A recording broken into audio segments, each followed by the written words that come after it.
Денеска православната црква ги празнува светиот маченик Мамант, светиот Јован Постник и патријарх Цариградски и светиот Елеазар.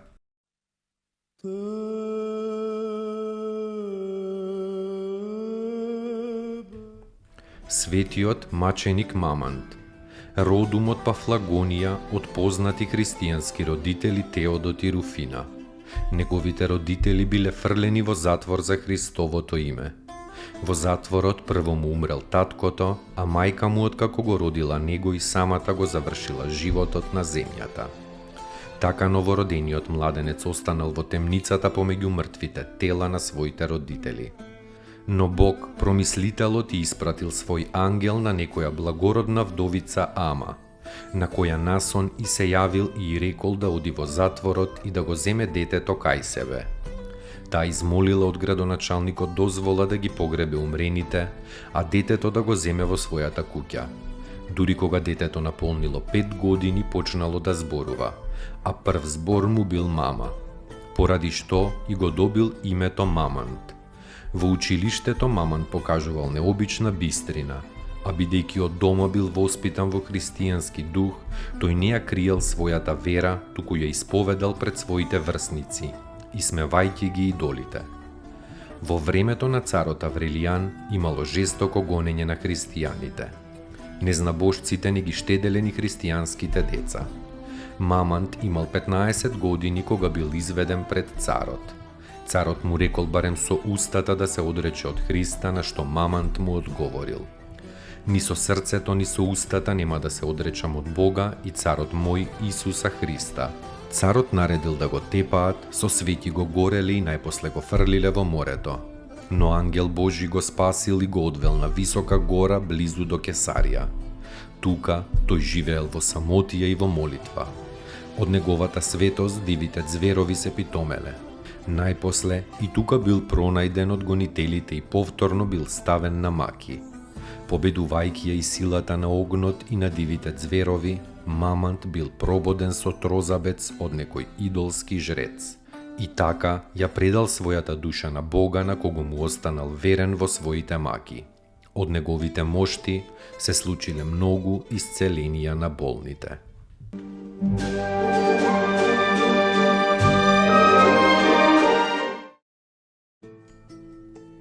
Поуки од светите отци. Никогаш не сум видел никој да се поправи преку гнев, туку секогаш преку љубов. Тогаш тој е спремен дури и на жртва. Значи така треба да постапуваш. Земи се себе си за пример, како се смируваш со викање или со љубов. Свети Јосиф и Сихаст.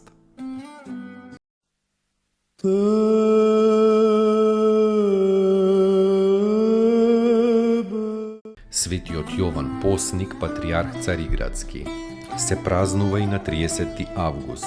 Прво бил златар, па по Божја промисла, а поради своја голема добродетел, бил посветен за свештеник. Како момче, еднаш светиот Јован одел со некој стар монах Евсевиј од Палестина. Одеднаш му дошол глас на Евсевија од некој невидлив. Аво, не оди од десната страна на великиот Јован. Тоа гласот Божија наговестувал големата служба на која Јован наскоро ќе биде повикан. По блажениот Евтихи, Јован бил избран за патријарх Цариградски. Никако не сакал да се нафати, но бил застрашен од некое небесно видение, да се нафатил. До својата смрт бил голем испосник, молитвеник и чудотворец. Се упокоил во 595 година. По смртта кај него било најдено како единствена својина: една дрвена лажица, една ленена кошула и едно старо облекло. Познати му се списите за познати му се списите за покаянието и за исповедувањето.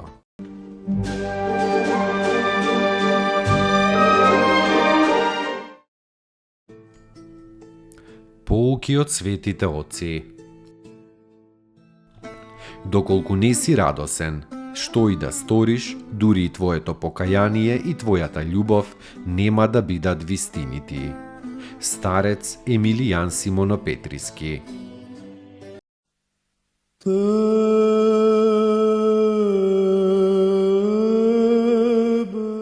Светиот Елеазар, син Аронов и втор поред првосвештеник израелски, помошник на Мојсија при пребројувањето на народот израелски и помошник на Исуса Навина при поделбата на ветената земја на 12 колена. Верно го чувал ковчегот на заветот во Силом и завршил мирно.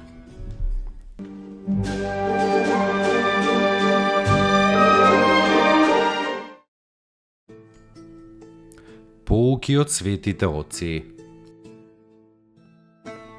Човекот најмногу страда од мислите што не му се потребни. Старец Тадеј.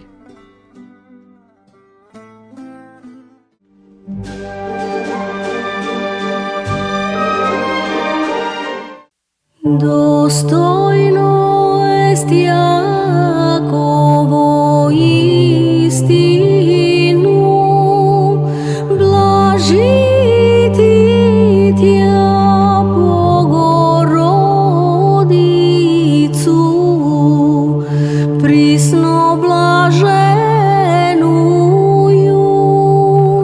и пренепорочнују и Матер Бога нашего, честнейшую Херувим и славнейшую без сравнения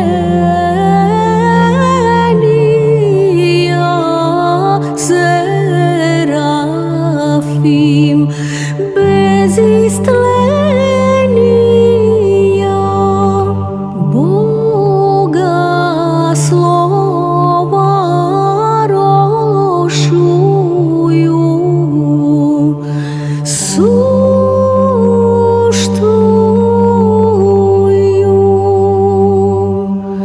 Богородицу,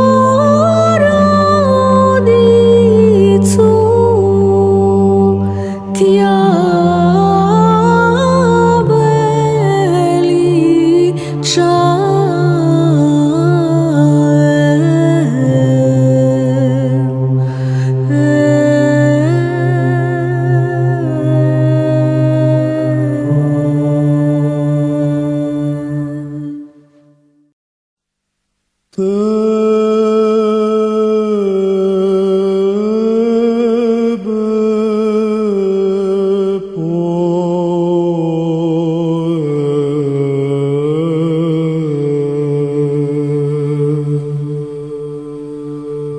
Tebe